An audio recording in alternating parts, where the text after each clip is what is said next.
Hello everyone, मैं हूं पंकज कुमार साव और आप सभी का आपके अपने चैनल एंड स्टडी क्लासेस में स्वागत करता हूं। आज की क्लास रहेगी क्लास 11th के ऊपर और चैप्टर 2 आज हम स्टार्ट करने वाले हैं।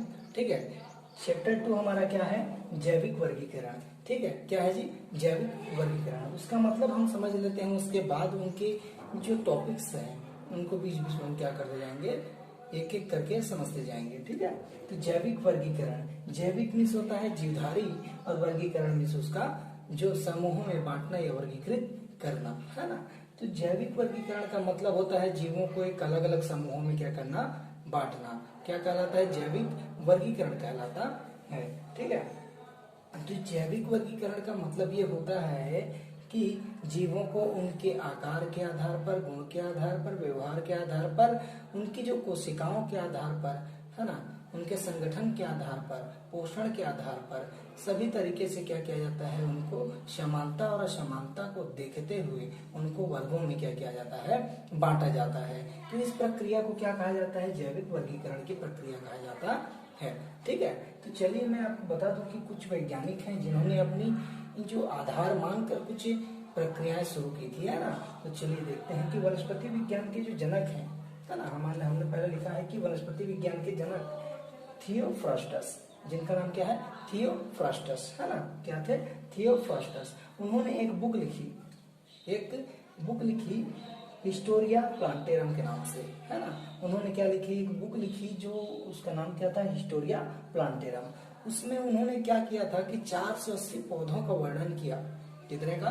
480 पौधों का क्या किया था उन्होंने? वर्णन किया। अब देखिए 480 पौधों का वर्णन किया, लेकिन उसका वर्गीकृत उन्होंने इस प्रकार से किया कि वृक्ष को वृक्ष की श्रेणी में रखा, झाड़ी की श्रेणी बनाई और छोटी झाड़ी की श्रेणी बनाते हुए उन्होंने लास्ट में क्या किया? शाक की श्रेणी बनाई, है ना। तो इन्होंने 4 श्रेणियों में उनको क्या कर दिया? बंटवारा कर दिया। ठीक है, 4 समूहों में डिवाइड कर दिया, वृक्ष, झाड़ी, छोटी झाड़ी और शाक के रूप में। इस तरीके से उन्होंने क्या किया? वर्गीकृत किया। ठीक है, अगले जो आते हैं, वर्गीकरण के पिता किन्हें कहा जाता है? तो वर्गीकरण के जो पिता कहलाते हैं, कौन कहलाते हैं जी?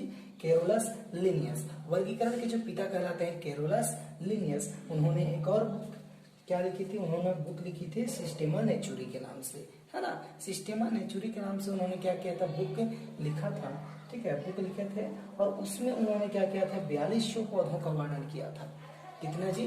4200 पौधों का क्या किया? वहां वर्णन किया। तथा उन्होंने एक और नामकरण पद्धति का भी वर्णन किया, जिसे क्या कहते हैं? द्विनामकरण पद्धति, जिसको हमने क्या किया है कि फर्स्ट जो चैप्टर है उसमें हमने पढ़ लिया है। तो इन्होंने क्या किया था? नामकरण पद्धति को प्रस्तुत किया, वर्णन किया उसके बारे में। अब उसके बाद जो हमारे लास्ट वैज्ञानिक आए वो कौन थे? R.H. व्हीटेकर। ठीक है, R.H. व्हीटेकर ने क्या कहा कि भाई उन्होंने मुख्य आधार पकड़ा, है ना। वर्गीकरण के लिए मुख्य आधार पकड़ा। उस आधार के बारे में हम जानते हैं पहले, है ना, कि क्या कहा, उनका आधार क्या था। ठीक है, 5 जगत वर्गीकरण, इन्हीं के कारण वो क्या किए? बंटवारा के वर्गीकृत किए। 5 जगत के वर्गीकरण जो वर्णन किए हैं, इन्हीं आधारों के आधार पर उन्होंने क्या किया? वर्गीकरण किया था।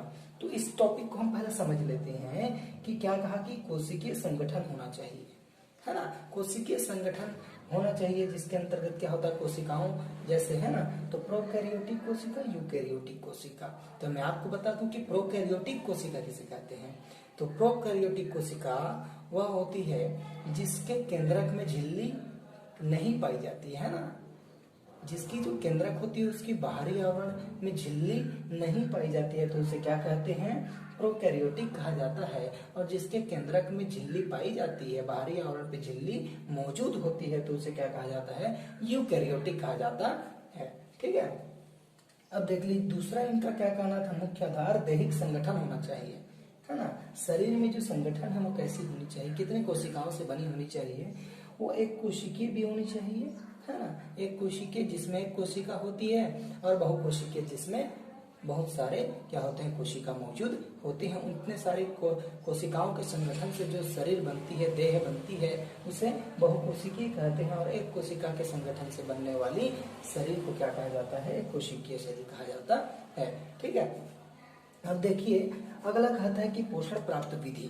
पोषण प्राप्त विधि कैसी होनी चाहिए? वह अगर स्वपोषी है या विषम पोषी है तो उसको हमको क्या करना चाहिए? स्वपोषी है या विषम पोषी है उसको ध्यान में रखते हुए उन्होंने क्या किया? वर्गीकृत किया कि जो क्या करता है स्वयं भोजन बनाता है, स्वयं पोषी है, या वह दूसरों से क्या करता है? आत्मनिर्भर रहता है, दूसरों पर आत्मनिर्भर रहता है, जिसे क्या कहते हैं? विषम पोषी कहते हैं। इस टॉपिक को लेते हुए उन्होंने क्या किया? 5 जगत वर्गीकरण को वर्णन किया है। ठीक है, अगला जो पॉइंट है वो क्या है? जीवन शैली। जीवन शैली कैसे है? वह उत्पाद है या उत्पादक है या उपभोक्ता है ना? उत्पाद है, उपभोक्ता है या अपघटक है ना? कहने का मतलब वह स्वयं प्रक्रिया करके, स्वयं कुछ क्रिया करके भोजन का निर्माण करता है तो उत्पादक कहलाता है। और वह जो क्या करता है? उत्पादक अगर किसी का भोजन बन जाता है, जो खाता है ना, उत्पादक को जो अपने भोजन के रूप में ग्रहण करता है उसे क्या कहते हैं भाई? उपभोक्ता कहते हैं। जो अंतिम में मृत्यु होकर है ना शरीर का अपघटन कर लेता है उसे अपघटक कहा जाता है। जो कहते हैं कि अपघटक काम करता है ना, कोई मृत्यु हो जाती है किसी जीव को तो उसे गलाने का काम करती है, जैसे छोटे छोटे जीवाणु है ना, उसे अपघटक कहा जाता है। उस अपघटन का क्रिया को भाग लेते हैं। यही जो प्रक्रिया है वह जैविक वर्गीकरण की है ना, ये स्टार्टिंग है। ठीक है, इसके बाद हम देख लेते हैं जो वर्गीकरण के प्रकार हैं, है ना। वर्गीकरण के जो प्रकार हैं उसके बारे में हम चर्चा कर लेते हैं कि वर्गीकरण के मुख्य रूप से 3 प्रकार हैं, है ना। कि एक है प्राकृतिक वर्गीकरण, दूसरा है कृत्रिम वर्गीकरण और तीसरा क्या है? जातिवृत्तीय वर्गीकरण। तो देखिए जहाँ प्राकृतिक वर्गीकरण में किस प्रकार का वर्गीकरण होता है ना, तो प्राकृतिक वर्गीकरण में पौधों की जो संरचना होती है, समानता होती है और प्राकृतिक बंधुता होती है ना। संरचना उसकी आकार के आधार पर, समानता उसके गुणों के मिलने, है ना, मिलने पर कुछ ऐसी समानता होती है जो मिलती है। प्राकृतिक बंधुता कहने का मतलब प्रकृति में किस प्रकार का वे व्यवहार करते हैं, उन सभी को आधार मानकर उन्होंने क्या किया? प्राकृतिक वर्गीकरण का वर्णन किया है। किन्होंने किया है? कि जो क्या थे पहले हमारे वैज्ञानिक थे केंडोले का वर्गीकरण में इस तरीके का वर्गीकरण हुआ है, और बेंथम और हुकर की जो वर्गीकरण है उसमें भी इस तरीके का वर्गीकरण हुआ है। ठीक है, अब ये हमने पढ़ लिया क्या? प्राकृतिक वर्गीकरण। अब पढ़ते हैं क्या? कृत्रिम वर्गीकरण। कृत्रिम वर्गीकरण क्या है? कि इसमें वर्गीकरण में लक्षणों को आधार माना गया। क्या को? लक्षणों को आधार माना गया और लक्षण को क्या किया गया? लक्षण, किसी लक्षण को चुना गया क्या? वर्गीकरण करने के लिए। जब क्या किया जाता था कि वर्गीकरण के लिए कोई लक्षण को लिया जाता था तो वह जो लक्षण था जीवों की समानता और असमानता पर कोई प्रभाव नहीं डालता था, आधार नहीं बन पाता था। वह लक्षण जब वर्गीकरण के लिए लिया जाता था तो जीवों की समानता और असमानता पर कोई प्रभाव नहीं डाल पाता था। ठीक है, इसलिए उन्होंने क्या किया कि अत्यधिक समानता वाले जो जीवधारी हैं उन्हें अलग समूह में रख दिया गया, और क्या अत्यधिक असमानता वाले जीवधारी हैं उन्हें अलग वर्गों में बांट दिया। ठीक है ना, क्यों बांटा? कहने का मतलब जो लक्षण वर्गीकरण के लिए लिया गया था वह समानता और असमानता के आधार पर क्या नहीं किया? प्रूफ नहीं किया, है ना, उस पर आधार ही नहीं बन पाया उसका, है ना, प्रभाव ही नहीं डाल पाया, प्रकाश ही नहीं डाल पाया। इसलिए अधिक समानता वाले जीवधारियों को अलग समूह में और अधिक असमानता वाले जीवधारियों को अलग वर्गों में डिवाइड किया गया है, बांटा गया है, वर्गीकृत किया गया है। इसके जो वैज्ञानिक हैं देख लीजिए, थियोफ्रास्टस का वर्गीकरण में इस प्रकार का वर्गीकरण हुआ है और लिनियस के वर्गीकरण में भी इस तरीके का वर्गीकरण हुआ है। ठीक है, इसके बाद देख लीजिए जातिवृत्तीय वर्गीकरण। जातिवृत्तीय वर्गीकरण में किस प्रकार का वर्गीकरण है? देखिए जीवधारियों की जो उत्पत्ति है ना, जीवधारियों की उत्पत्ति के आधार पर जीवधारी किस तरीके से उत्पत्ति हुआ है, किस तरीके से जन्म हुआ है ना, उसके आधार पर उसके विकासात्मक कैसे बढ़ा, है ना, उसकी अवस्थाएं किस किस रूप में चेंज हुई, उनके विकास की जो इतिहास है उसके रूप में, और आनुवांशिक लक्षण, उनके जो आनुवांशिक लक्षण है ना, उनके आधार पर उन्होंने क्या किया? वर्गीकरण किया, जिससे जातिवृत्तीय वर्गीकरण के नाम से जाना जाता है। इसके क्या वर्गीकरण क्या करना होता है? कठिन होता है। जब भी ऐसा वर्गीकरण किया जाता है लेकिन कठिन होता है, क्योंकि उसमें जीवाश्मों का क्या होता है? अभाव होता है। ठीक है ना। जीवाश्मों का क्या होता है, जो वहाँ अभाव होता है और वर्गीकरण करना क्या होता है, इसलिए कठिन हो जाता है। इसके जो एग्जाम्पल है देख लीजिए, कौन वैज्ञानिक हैं, एंगलर एवं प्रांटल, है ना। एंगलर का वर्गीकरण और प्रांटल के वर्गीकरण में इस तरीके का वर्गीकरण पाया जाएगा। अगला जो टॉपिक है वह 5 जगत वर्गीकरण के रूप में है, ठीक है। हमने इसके पहले वर्गीकरण के प्रकार पढ़े, उसको देख लीजिए। तो हमने 5 जगत वर्गीकरण के बारे में यहाँ चर्चा किया है। तो 5 जगत वर्गीकरण के मुख्य 5 जगत कौन कौन से हैं देख लीजिए कि जगत है पहला क्या, मोनेरा जगत, दूसरा क्या है प्रोटिस्टा जगत, और तीसरा क्या है प्लांटी और पादप जगत, तथा चौथा क्या है कवक या फंजाई जगत, पांचवा एनिमेलिया जगत। ये 5 जगत हैं जिनको वर्गीकरण किया गया है, जिनको लक्षणों के आधार पर वर्गीकृत किया गया है, बांटा गया है। अब देख लीजिए इसकी जो लाभ है और इसकी जो कमियां हैं, है ना, वो कैसे यहाँ पे लिखा गया है ना। तो लाभ क्या है हमारी, प्रोकैरियोटिक कोशिका, कोशिका संरचना, वो प्रजनन तथा प्राकृतिक संगठन वाले जितने भी जीव हैं, है ना। प्रोकैरियोटिक कोशिका जिन जीवों में पाई जाती है उनकी कोशिका संरचना जैसी होती है, कहने का मतलब प्रोकैरियोटिक कोशिका वाले जीवधारियों, है ना, को की जो संरचना है कोशिका संरचना और उनमें होने वाली प्रजनन तथा प्राकृतिक संगठन को किसमें रखा गया है, जगत मोनेरा के अंतर्गत रखा गया है, ठीक है। दूसरा है यूग्लिना जो क्या होती है, लक्षण उसके 2 प्रकार के होते हैं, 2 तरीकों से लक्षण पाए जाते हैं उसमें, एक पौधे के लक्षण पाए जाते हैं और दूसरे जंतुओं के भी लक्षण पाए जाते हैं, इसीलिए उसको किसमें रखा गया, प्रोटिस्टा जगत में रखा गया, है ना। तीसरा एक कोशिकीय व बहुकोशिकीय जो जीवधारी थे उनको समूहों में क्या कर दिया गया, अलग अलग समूहों में रखा गया।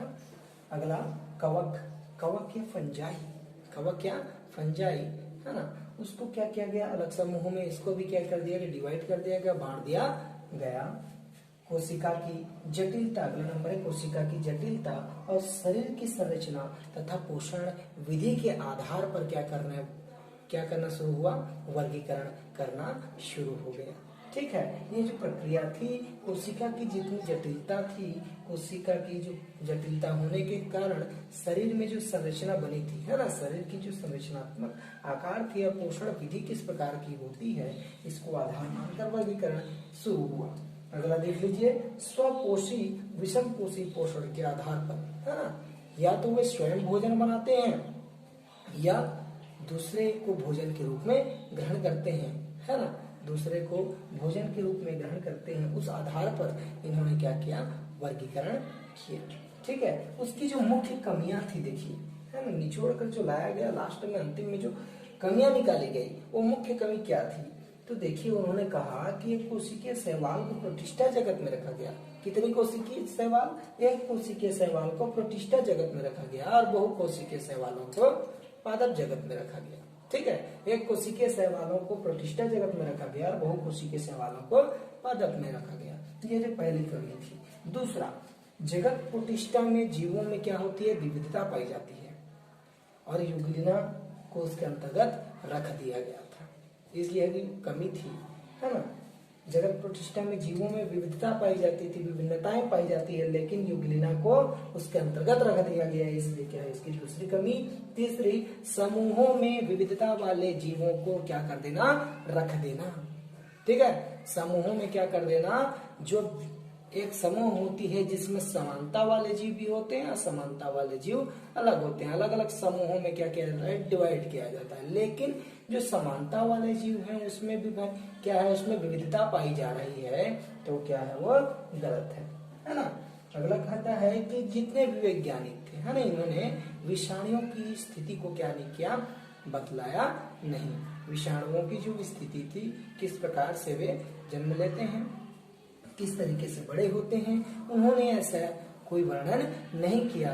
इस तरीके से इसमें जो 4-5 कमियां थी, इस तरीके की कमियां थी। 5 जगत वर्गीकरण यहाँ पर होता है क्या, समाप्त। इसके पहले हमने जो पढ़ा है क्या पढ़ा कि जगत मोनेरा के जो प्रमुख लक्षण है उसको पढ़ लिया।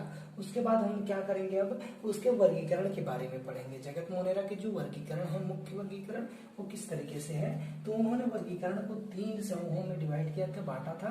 तो कौन सा है, पहला जीवाणु के आधार पर, हाँ, वर्गीकरण समूह में बांटा था। पहला क्या, जीवाणु, जिसमें उन्होंने क्या किया कि एक कोशिकीय जीवों को क्या किया, रखा, ठीक ना। जीवाणु में क्या किया, एक कोशिकीय जीवों को क्या कर दिया, उसके अंतर्गत रखा। तथा दूसरा क्या किया, एक्टिनोमाइसिटिस, एक्टिनोमाइसिटिस, और उसमें उन्होंने क्या किया कि तंतु में जो जीवाणु है ना, जो जाल रूपी जो संरचना पाई जा रही है जिन जीवाणु में, कहने का मतलब तंतु में जीवाणु, उसके अंतर्गत रखा गया, जिसको स्ट्रेप्टोमाइसिटस के नाम से जाना जाता है। जिसको क्या के नाम से, स्ट्रेप्टोमाइसिटस के नाम से जाना जाता है, ठीक है ना। अब देखिए तीसरा इसमें क्या किया कि साइनोबैक्टीरिया के समूह बनाया।